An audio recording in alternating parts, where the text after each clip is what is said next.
بنی خرگوش جنگل میں رہتا تھا۔ اس کے بہت سے دوست تھے۔ وہ اپنے دوستوں پر فخر کرتا تھا۔ ایک دن خرگوش نے جنگلی کتوں کی بلند آواز سنی تو وہ بہت ڈر گیا اور مدد کے لیے بھاگا۔ وہ جلدی سے اپنے دوست ہرن کے پاس گیا اور اسے کہا، پیارے دوست، کچھ جنگلی کتوں نے میرا پیچھا کرنا شروع کر دیا ہے۔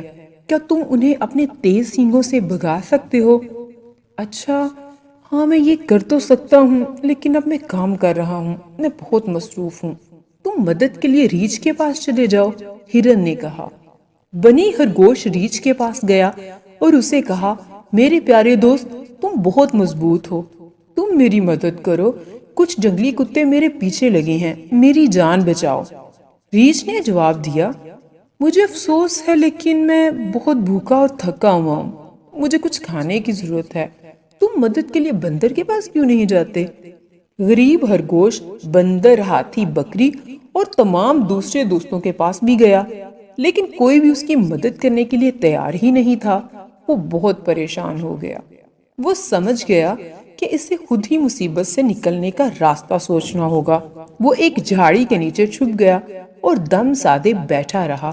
جنگلی کتوں کو جب خرگوش نہیں ملا تو وہ دوسرے جانوروں کا پیچھا کرتے ہوئے آگے بڑھ گئے۔